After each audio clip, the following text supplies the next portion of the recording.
Welcome to the Overcoming Mediocrity podcast, where today's top influencers and entrepreneurs on the rise share empowering stories and ninja tips to become the fuel that ignites a positive change in your life. Our guests don't simply coast through life. They don't let difficult situations stop them. They set big goals, keep their eyes on the prize, and they're joining us today to share insider secrets you can use right now to step into your power and live your purpose. Now, here's your host, Christy Ruffino.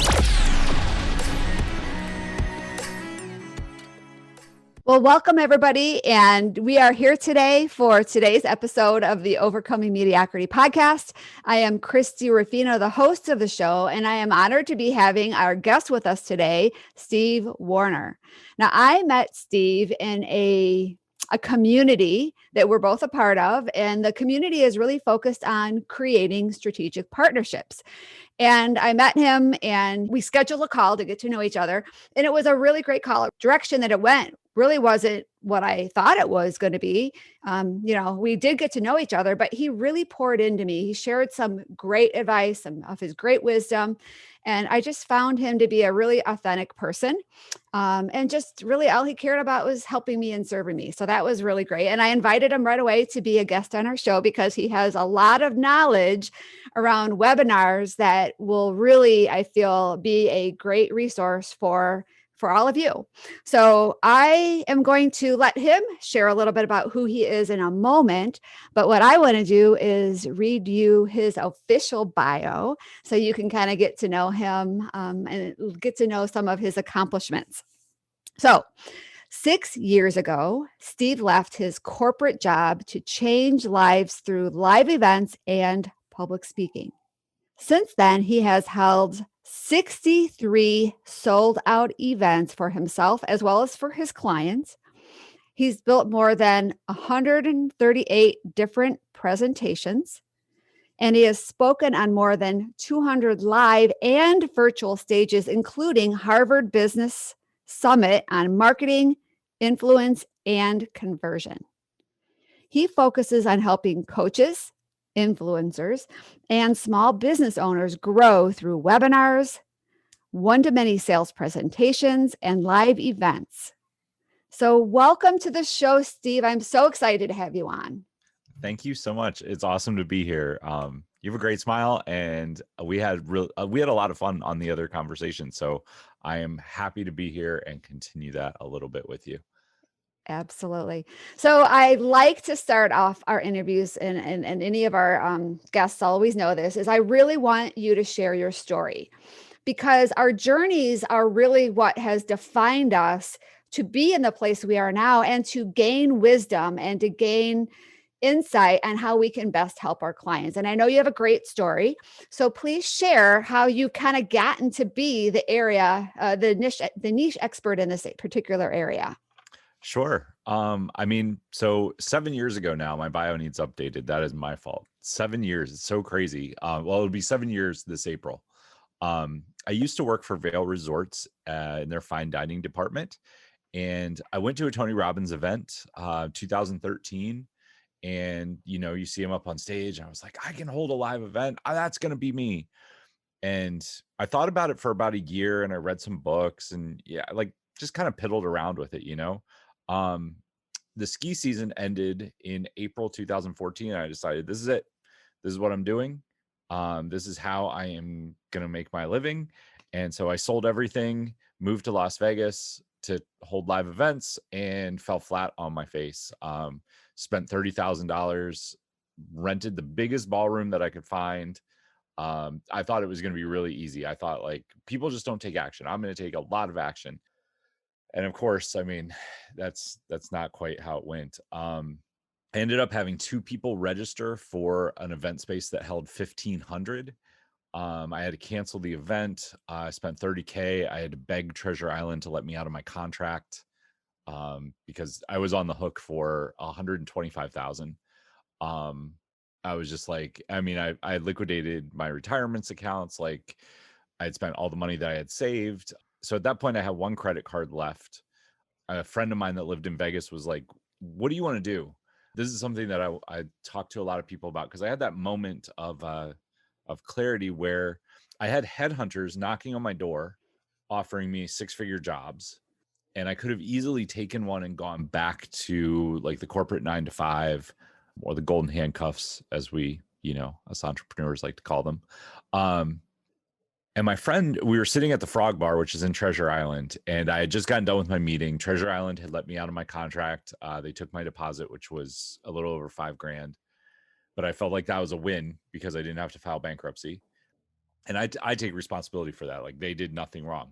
It was all on me. But I had this moment where my friend said, well, what do you want to do? What do you really want to do? Because if this was just a game and you were just playing it, cool. Like, you got to have some fun. You can go back to that. They own a business. They own an app store, which they've since sold for millions of dollars. She said, you can do whatever you want with your life. Where do you really find your happiness? And I said, you know what? I'm going to do this. So they let me move into their spare room, and I just started reading a lot of library books. I started watching YouTube videos. I got involved with a guy named Dan Kennedy. He's kind of the godfather of direct marketing. I'm a big student of history. I feel like it always repeats itself. And if you trace stuff back, you can always find the person who started it. And him and Gary Halbert were kind of two of the OGs from the 80s.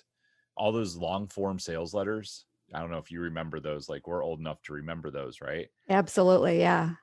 Kids nowadays are probably like, what are you talking about? You used to get these like 25-page handwritten looking letters in the mail, and they would sell all kinds of random things. My mom would always throw them in the trash. I read a couple of them, but they're the people who started all that. It was a multi-million-dollar industry in the 80s, which nowadays is like, a $500 million industry. Still going, by the way, believe it or not, there's still people doing very well with them. Anyway, got involved with him. He had a program called Butts and Seats, which I actually found at the Las Vegas Library on cassette tape. And I didn't have a tape player anywhere except in my car. So those sat there for a while. I was reading some other books, like all these books on marketing, because what I realized, the takeaway from this was I knew how to run the events because I'd run events for Vail, but I didn't know how to fill the event. I didn't know anything about marketing. I literally thought you threw up a web page, you ran some ads to it, and people just bought. People just came. They came flooding in, right? Yeah, that's not. That doesn't work. No. Not at all. So one day we were driving across town to go to an all-you-can-eat sushi place. It's called Yama Sushi, and it's to the east of the Strip, and we lived in West Vegas. So I was driving over there, and I thought, well, I'll put one of these tapes in because I had a cassette player in my car still, 2001 Toyota Celica. And thank God that thing had a cassette player. I put the tape in, and I got to the restaurant, and I stayed in the car till the cassette was done. It was that good. I listened to the other side of it driving back home, and then I sat in the driveway and listened to, there were 6 tapes. Over the next 2 days, I think I spent more time in my car listening to those tapes. And then I went to the thrift store and I bought a tape player. I found like an old stereo for like $10 that had a cassette tape player so I could take notes. That program, 80% of it was junk, outdated, not stuff that most of us would do, but it had 2 ideas in it that I took and ran with. I took the last credit card that I had. I put $3,000 on it, told an event at South Point Casino, which was off the Strip and much cheaper. I got a room for 80 people. We sold 83 seats to a dental conference at $497 using 2 things out of that book, out of that program. And I made about $9,000, which to me was a fortune. I just felt so like grateful to have gone. This was within about a 6-month period. Gone from $30,000 to 0 to in debt to now positive, and I had done it. So I rinsed and repeated, and I went to a Dan Kennedy conference, and this is like the turning point. Now I like, if you think $8,000 is a lot, how many of those events do you have to hold to replace your corporate salary? I was making 6 figures in the restaurant industry. A lot, yeah. Right. So $8,000 might seem like it was good. I was thrilled. But like, to really replace your income, you got to think about taxes and insurance and all the costs that are associated. $8,000 was like pennies. So I went to see Dan Kennedy. I paid to sit at his round table, where you got to ask him like 1 or 2 questions over lunch. And I told my story, and I thought I was like on the road. And he just looked at me and he was like, "You're an idiot." Dan Kennedy's like bad grandpa meets marketer. He's like this crotchety old man, and he's funny and he's nice and he's kind of a teddy bear, but He he's tells it kind like of, it is, right? yeah, he's kind of Johnny Knoxville too. So he was just like, you're an idiot. And I was like, well, why? And he was like, you got to sell something. You got to speak on stage and you got to sell. And I said, well, I don't have anything to sell. And he was like, I've got a whole table of shit over there. Go pick one. And I was like, he could tell that I was thinking. He was like, just take notes on how I sell it and you go sell it. And I don't know if he thought I would do it or not. I held 3 more events and I sold his program. I sold, I want to say, over $40,000 of Dan Kennedy stuff, Wow. which got his attention. He didn't remember the conversation really. Like, he remembered me being at the table, or at least he said he did. But he said, well, if you really want to make money, you got to do your own thing. And at this point, I had consumed enough marketing stuff. I said, well, I'll do marketing, even though I was not a dentist, a chiropractor, plastic surgeon, or a nutritionist, which are the verticals I was holding events in. But I did know marketing. I said, well, okay, that's what I'll sell them. I'll sell them a VIP day where I'll help them develop marketing. That led to running a Facebook ads agency because they all wanted to run Facebook ads. This is 2014, 2015. And things kind of took off from there. We did really well. I kept holding live events. I really like speaking on stage. I loved speaking in front of people. I fell on my face the first couple times. I'll tell you, the first time I sold from stage was horrible. I was like, man, I'm glad I have some ticket sales. But that really led to me holding events all over the country and getting better and better at crafting my message and selling. 2017, I was really sick of clients because they can be a handful. And I was on a marketing cruise, and I don't know, it was like 2 a.m. Do you have clients? Like, tell me about you. Like, do you ever just get sick of your clients? Well, it's people, right? Sometimes we have people that are more difficult to work with than others. And sometimes we have a lot of those difficult people, and then they drain us and we're like, well, why are we doing this? Right? Yeah. Like, I loved what I did. I like had this moment where I was like, I love what I do. I love live events. I love speaking on stage, but I hate building Facebook ads. I hate like all the back end, like sitting in front of a computer for hours on end. So we're on this cruise, and it was like 2 a.m. There was probably alcohol involved. And somebody said, well, why don't you just hold live events then? Why don't you just teach people to hold live events? I'm sure they would love that. There are plenty of people. I was like, well, I've had like 4 or 5 people ask me about that. And so I sent out an email that night, like with the crappy Wi-Fi from a cruise ship, right? Right. You push send and you hope it actually goes somewhere. Right. Yeah. So the next morning I woke up, what I had done, I had 10 clients at the time. That was the max number of clients I could handle. And I found them all homes, except for one person insisted on staying with me. She stayed with me for another year before she finally allowed me to hand her off. I handed off 9 people to an agency that I knew did good work and it loved what they did. Much better fit. I sent out another email to 19 people saying, hey, you've expressed interest in holding a live event. I don't know if you'd be interested, but I'd be willing to talk to you. I left the cruise ships like 3 or 4 or 5 days later with 3 live event clients ready to go, and started holding live events for other people. And that was great. We taught them how to sell from stage, helped them shortcut the process. But a lot of it really comes down to using story, being conversational, getting people to lean in, see themselves in the story. It's moving the one-to-one sales conversation to a one-to-many that makes people feel comfortable and fun and engaged and makes them laugh. And that's, that brought us to COVID, which brought us to webinars. So in COVID, I mean, I don't know what you did during COVID. I ate a bunch of ice cream, at least for like March. Yeah, I ate a bunch of stuff and then had to buy new jeans. Yes, that was me. The pajama jeans? Did you buy pajama jeans? Yeah. Lots of yoga pants. Love it. March hit and I was like, oh, this COVID thing, maybe it's a little more serious. Well, it'll blow over in a month or two. And then it didn't. Yeah, a year later. Here we are. The next March. Yeah. But it was okay. It actually forced me to clarify my business a little bit more, to add another arm. So, I didn't want to jump into virtual events. I've thrown stones at them for years. Number one. Number two, I've never run one. Number three, I don't like them. So all of those things, I was like, but I can help people with webinars. I actually had a live event client reach out and say, hey, can you help us with our webinar? We did their webinar. It went really, really well. I think they did a little over 80,000 in a week.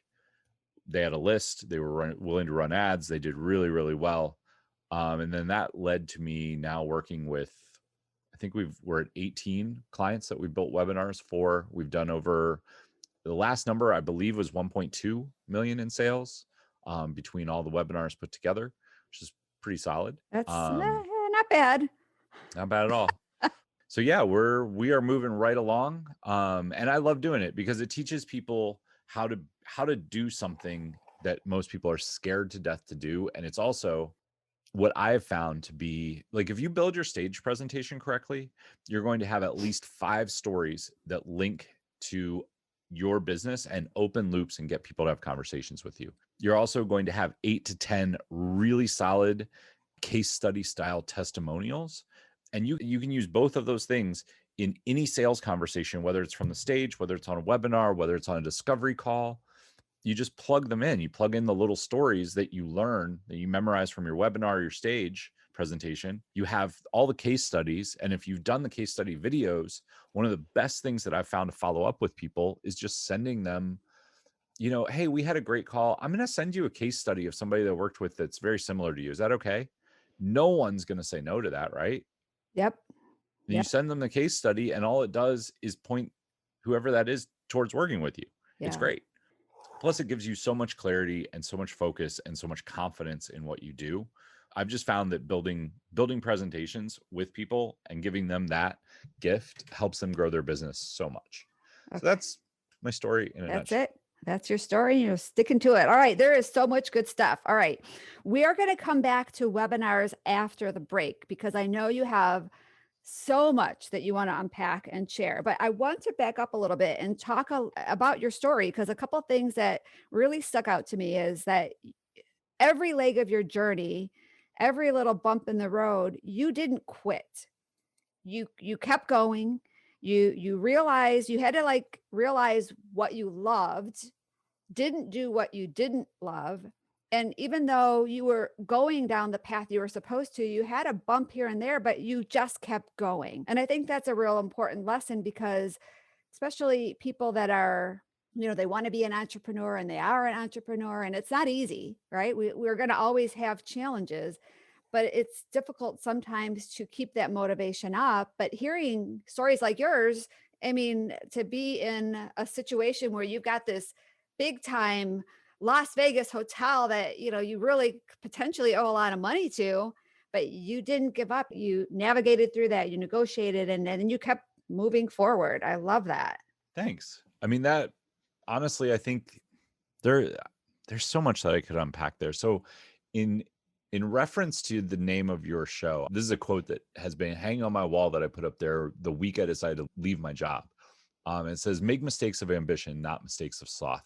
Develop the strength to do bold things, not the strength to suffer mediocrity. Yeah. And the whole key behind that is things are hard. When we're outside of our comfort zone, things are hard. That's why they're outside of your comfort zone. If they were easy, they'd be in your comfort zone. But that doesn't mean, you look at, I point to Michael Jordan a lot because people know his story. If you watch, there's a great Netflix documentary called The Dance, where they kind of do a deep dive on his mental process and his whole story. But the thing that it's really easy to point to with him is he wanted the ball. When there were 2 seconds left in the game, he wanted the pressure, and it drove him to make him better. He was showing up at the gym at 4 or 5 a.m., 2 hours before anyone else, and he always stayed later than everyone else because that drove him. And I think successful entrepreneurs were the same, right? We want the pressure. We thrive on it. Although it's hard, I don't think anyone would say it's easy. It forces us to grow. It's a positive pressure or a positive stressor. And that's how we look at it. Objectively speaking, it's the same pressure that anyone would face, but a lot of people shrink from it. They say, oh, I don't want that. I don't want I've had several conversations. I don't want the pressure of paying for insurance. I don't want to have to worry about my retirement. I want a solid 401k. I want a steady paycheck. I don't want to have to worry about it. Well, that's fine. There's nothing wrong with that. That's the way some people want to respond.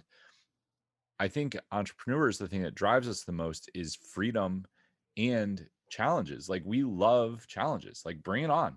Bring me a challenge, any challenge, because I know if I beat that challenge, it will make me a better person. It will make me more money and I'll serve more people.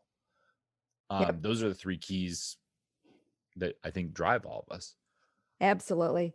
Yeah. So becoming this person that just kind of coasts, or being a person that just coasts through life, not getting uncomfortable, that's okay for some people. Some people are just okay just going one day at a time and just being like just being who they are. But a true entrepreneur, I thrive on challenges and figuring them out. And even though I may not figure it out perfectly the first time, I'm not going to give up, and we keep moving forward. And then the next thing you know, you're on the other side and you're like, yay, I did it. And then you're serving people and then you hear their success stories and it all makes it worth it. So, yeah. So I love that. I mean, I will touch on the thing that I think it's a falsity that you ever arrive. There is always like the peak of one mountain is the foothills of the next mountain. And I'm actually reading, I read every day. Right now I'm reading a book by 50 Cent, which is a business book, which was a little bit strange, but I was like, okay, I'll check it out. It's called Hustle Harder. I'm about halfway through it, and it's reasonably good. There's some good stuff in it. But one thing that he points to that I've heard other people say, you never arrive. He was like, the day that I hit, $50 million in the bank, I just had new challenges. I just had new things that were stressful. I had new growth curve. And he's like, yeah, I could have just quit. But he was like, that's boring. Once you quit and you quote retire and you sit on the beach for a month, if you read biographies of entrepreneurs, they've all had that, right? They arrive, quote, arrive. They take a vacation and then they wake up a month or two or maybe 3 later and they're like, okay, now what do I do? Right. If you don't, you get depressed. I mean, there have been plenty of suicides of people, sports figures, actors, people who have made money, and then they don't know what to do and they lose their drive and they lose their purpose. Mm-hmm. It's all about finding that purpose and letting that purpose evolve. That purpose will evolve. A lot of times it's money in the beginning, money and freedom. And then once you hit a certain level, you still want to maintain that, but there's new things. You're like, how many people can I impact? How can I meet more influential people? How can I partner with people? How can I support and really impact the world? Right. Mm-hmm. And I think that grows. I know Tony Robbins talks about it a lot. Gary Vee talks about it. Russell talks about it. Like pretty much anyone that you would think would be like, holy crap, like they are the pinnacle. They all talk about how they're continuing to evolve and they're continuing to grow and they're continuing to try to impact even more people. I think that really is the key. So, yeah. So I've interviewed hundreds of women over the last 8 years as I've been putting these stories in these overcoming mediocrity books. And I hear often where women say, well, I'm not ready yet. My story is not done. But yet our stories are never complete. We get to a place and then we're able to open up our next story, but we don't know what that next story is. And we're not going to know what that next story is unless we wrap up our last story. And you had shared, we're using our stories in our business. We're using our stories when we speak. So our audience is leaning into us and they see themselves in our stories. And we're using our stories to inspire change in others.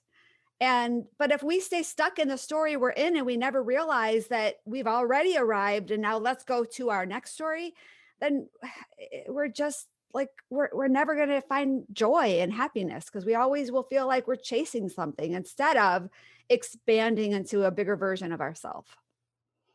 Absolutely. Yeah. So love it. All right. So hang tight just a moment. We're going to take a quick break. Everybody that's listening, come back because I know Steve has some amazing ninja tips to share on how to have a successful webinar. And more importantly, if you're not quite sure the difference between a webinar and a masterclass and a live event and all those things, he's going to unpack that all for you and really give you some good next steps to take. So hang tight. We'll be right back. Anyone can network. Yes, anyone can meet people and collect business cards. However, Not everyone knows how to network in a way that will provide them with a regular supply of new and repeat business. Treasured Tribes is more than just another networking book. This revolutionary book will show you how to adapt different strategies with your networking efforts that will get you better results than ever before. To grab your copy, visit www.treasuredtribes.com. Welcome back, everybody, to the Overcoming Mediocrity podcast. I am Christy Ruffino, and I'm here with Steve, and he is going to share some of his ninja tips around webinars. Before we dive into them, can you really explain to our audience what is the difference between a webinar and a Facebook Live and a masterclass and a live event, whatever you want to call it? There's a very specific strategy to webinars with a very specific outcome. Correct. So a webinar is a web presentation, one-to-many, with the goal of selling something on the back end. Usually you're selling something that is between $500 and $2,000. Any cheaper than that, and you could probably just sell it with a sales page. And $2,000, there are a few people who can sell like $3,000 and $4,000 items on webinars, but for the most part, it kind of caps out at $2K. A webinar is very similar to the same presentation you would give on stage if you were at a live event. The difference is if you're at a live event, you're usually locked into a 60-minute block. On a webinar, most of them tend to go 90 minutes to 2 hours, somewhere in that range. We'll get into what the right time length is for a webinar. I'm happy to answer that. That's one of the most asked questions. The difference between a webinar, a masterclass, a live workshop. So a workshop, usually you charge for upfront.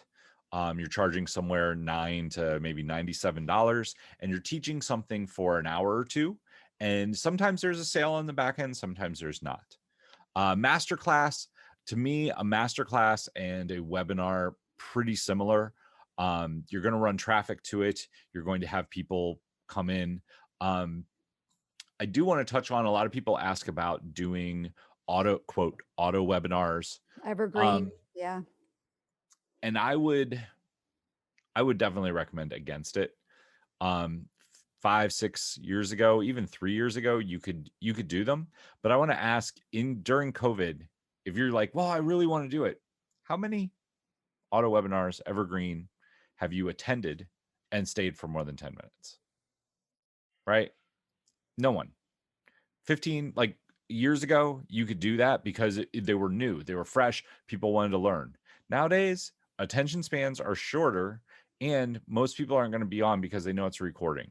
If you're going to do a quote auto webinar, don't lie to people. Don't tell people that it's live. This is what I tell people: make a shorter version, 15, 20, 25 minutes, and tell people at the beginning, hey, this is pre-recorded. I just wanted to give you as much information as I could.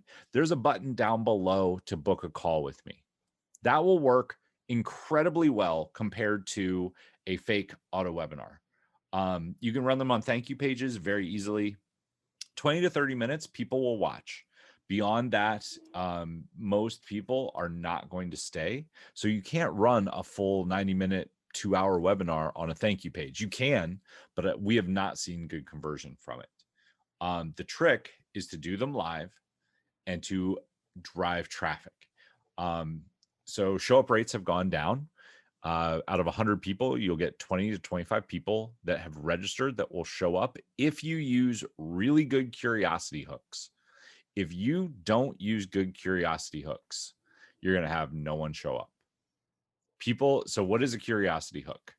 Curiosity hook means the title of your webinar cannot give away the solve for your problem. So a really easy one is the 3 biggest mistakes that blank make when doing X. So the 3 biggest mistakes that coaches make when running webinars. That invokes curiosity. Well, I want to know what they are. Look at National Enquirer headlines. Look at all the clickbait that's on any any of those junky websites that you click on that have the short articles, look at the clickbaity headlines, because that's what gets people in. If you give away the answer in your headline, people are not going to show up, because everybody thinks they know everything like that. And I don't mean that in any kind of slight. If it says, the keto diet that everybody uses to lose weight, well, everyone's heard of keto now.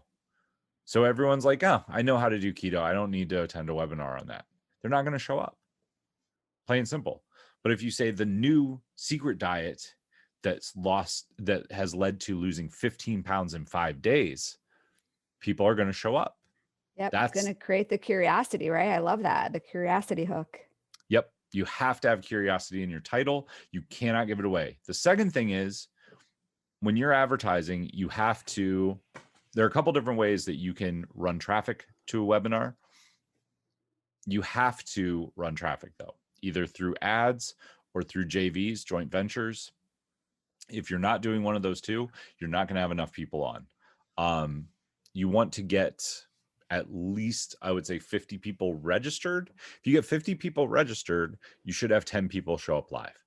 If you have 10 people show up live, you will do well. You'll probably make 2 sales. That's just kind of the conversion. If you're doing things the right way, those are the right numbers that you're going to end up with. And you'll get more sales if you do the correct follow-up on the other side of the webinar.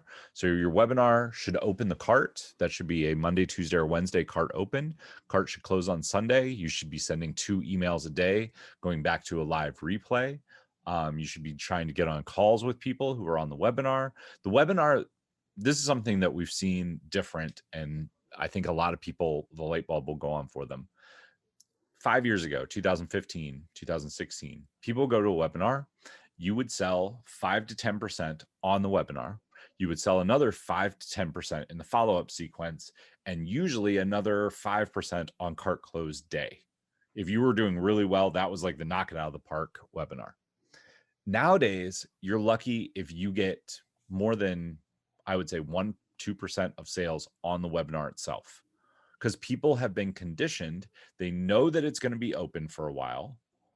Unless they really, really want it and you've done a pressure style launch, you're not going to have a lot of sales on the webinar itself. You'll have a few, but not a lot. Most of your sales are going to come through that follow-up sequence and on cart close day. So you have to have a solid sequence there. Get on the phone with people, do Q&A calls, send them emails, reach out to them however you can, and have conversations with them. That is going to work way better in the long run. And don't be discouraged if you hold your webinar, you have 10 people and you make 0 or 1 sale on your webinar, you've still got 10 hot leads. Just use it as a follow-up process. You're going to do much better. Okay. So would we be saying that maybe 1 or 2% on the webinar? And then what would be the percentage now with the different core follow-up call, the follow-up piece and then the cart close day? I mean, we've been able to get between 10 and 15% of people who showed up. So if you have 100 people show up, you can hit somewhere between 15 and 20 sales through a proper follow-up sequence. Okay. But you have to, so think about, I'm trying to think how to explain this. 2015, people's trust factor, it was easier to earn people's trust and people were hungry for information. 2021, much harder to earn people's trust, much more skepticism in the marketplace, which means your funnel needs to start 2 levels higher. You need to establish likability and trust way before, and you need to keep moving forward with the sale. So the webinar, where it used to be a mid-funnel piece, which means they would come on, maybe they knew you a little bit through an email or two, they'd be like, yeah, I trust this person, I'll buy from them. Now, your webinar actually is more top of funnel. It's more to establish the know, like, trust factor. And then once they know, like, and trust you, in the follow-up sequences where they will buy. We did some post-webinar market research. And in talking with people, there was one lady who bought, this was her 3rd time through the sequence. The lady runs the webinar every other month. This was the 3rd time. So she had been in the funnel for 6 months, and that's not uncommon. People people like nowadays, they're just not going to spend the way that they did 2015, 2012. They want to know you. They want to know that you're there to stay. They want to know that you're sending emails. This is something that has nothing to do with webinars, but I'll touch on. If you have an email list and you're not emailing them at least 3 times a week, you are losing trust. Because even if you don't buy from them, like I'm putting myself in your shoes. Think about like if you see somebody that emails once a day, maybe every other day, you know that they're in business, you know that they're consistent, and you know what they do. If you're not emailing at least 3 times a week, you're not in front of people. People start to, if you're not top of mind, you're not relevant to them. And if you email like once and then you go away for months and then you come back, what does that teach them? No, Well, no this person is consistency, right? There's no stability. There's this right. Why should I trust them? Yeah. Yeah, I get it. I get it. So those are all just like around webinar. We haven't even really I know. I'm like, we don't have much time left, and there's so much meat I really want to get into how to put that talk together. I mean, it's like your online presentation. I know there's like a formula to put that together with your story and your case study stories and all of that will create that trust factor, right, with them to really want them to be a part of your next success story. Yeah. They want to be that next success story, but they have to see that you're the one that can provide that for them. Well, so I'll touch on this. I think we can get through a good chunk of it. Okay. I got my pen ready, so let's go. the main thing where I feel most people get it wrong on their webinars is they're trying to teach way, way, way too much.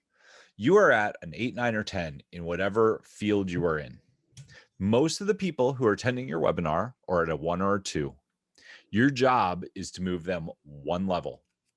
It is not to teach them everything that you know in 30 seconds. I want you guys to just go on a journey with me for just a second here.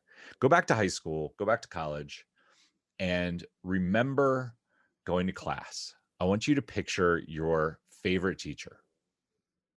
Now I want you to picture the other teachers, the teachers that you didn't like very much. Chances are that you would go into their class, you would sit down, they would be standing at the board lecturing, teaching, monotone, boring. You'd probably fall asleep, pass notes, have conversations, or jet out the back door if you were like me, right?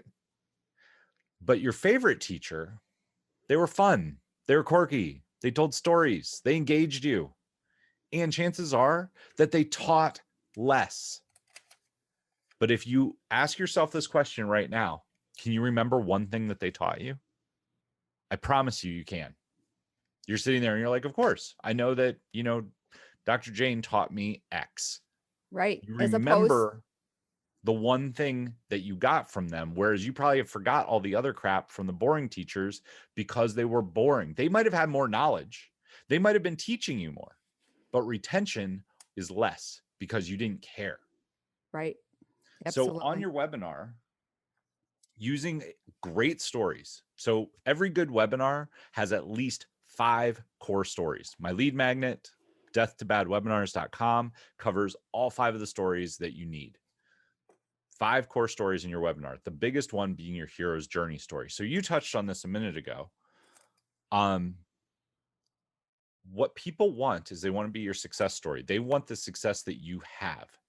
The fastest way for them to see that you're the person to get them there is to take them on your journey. And your journey has to start where they are at. So whatever pain they are in, you have to show them that you had the same pain. If you go back to my hero's journey, which I shared not quite the way I would from stage, what was I? I was locked in a corporate job. I knew I wanted to do more. I wanted to be more. I wanted to have more freedom. I wanted to make more money. I wanted to serve more people. Those pain points align very well with a budding entrepreneur. And that is where I was. I was a budding entrepreneur. But I make sure when I tell that story to emphasize those pain points, right? I was sitting at my desk in my office in the restaurant. I was like, man, I can't wait till I make enough money that I don't have to be here. I can't wait till I have the freedom to work from anywhere I want on a beach, right? Like everybody's like, yes, I want that. So pain points, meet them where they're at. Then take them on the journey with you to show them how you got to where they are, because that's what everybody wants. Somebody to take them by the hand and take them through the journey so that they can end up where you are at, whether it's losing weight, whether it's having better relationships, whether it's making more money, whether it's being a better parent, whatever it is. People are all looking for the easy way, which is you taking them by the hand and taking them there. So your hero's journey story in time length, this is actually funny. This is a behind the scenes. Time length for the hero's journey story in a webinar is 7 to 10 minutes. Your teaching points on a webinar are 5 to 8 minutes. So your hero's journey story is longer because it's where trust, rapport, and likability are founded. That's where they come from. The other thing that I see people do wrongly quite a bit is they try, like in the beginning, they do this big convoluted thing trying to get people to do things like, oh, this is for you if, and this is not for you if, and like, just go straight into your story. Start at the beginning, show a testimonial that shows somebody that got the result that you want, that they want, right? Then go into your story. Don't waste a lot of time, because this is, if I see a lot of drop off, people, think about yourself. If you go to a webinar, what do you do the first 2 or 3 minutes that you're there? What do you do? Look at everything, kind of see if I'm connecting with that person, getting my desk situated, like I'm like getting present in the moment. I'm not in yet. I'm like getting ready to get in. Do I want to continue? Is this worth my time? Well, that's the question. Do I want to be here? Is this worth my time? Yep. And if you're on the webinar and you're like, oh my God, this is for you. If this is blah, blah, blah, blah, people are like, what? I don't know. They're bouncing around. Or if you're sitting there saying how awesome you are, you're going to turn everybody off. Instead, get right into your story. Show them all the pain that you had. So in your hero's journey story, I'll give you some really quick advice to building it. So 5% is the hook at the beginning. Usually lead with a big pain point. Then you want about 40% to be the pain and suffering that you were going through that they are in right now. Talk about the. Uh-oh. I think we lost him. Oh no. All right, we're back. We lost you for a moment, but we're back. So this is awesome. Let's go. Sorry about that. It's the okay. Power went out. What are you going to do? Yeah, it's okay. Well, we're going to keep moving forward. We're not going to quit. That's right. We're not quitters. We learned that. Okay. So 5% is your hook. 40% is your pain points. Then you want about 10% to be your light bulb moment. This is the moment that changed everything for you, that sets you on the path to where you are now. The secret is this hooks to what you sell. So if it's weight loss, it's the secret that you learned, the motivation that you got that helped you lose weight. If it's making money, it's what did that for you. Mine was learning to tell stories from stage. Then you have the journey. This is where everybody messes up. The journey should be 15 to 20%. It should be very lightweight. A lot of people give way too much here and puts everyone to sleep, and it gets boring and dragged down. It's about our need for our ego to say, look at how awesome I am and all the stuff that I did. Instead, scrap all of that. Mine is, I got involved with more than 12 different mentors. I joined masterminds. I took coaching programs. I read more than 250 books. I bought more than $300,000 in online courses. One of those courses I spent $2,000 on and made me $60,000 within a month. It was absolutely awesome.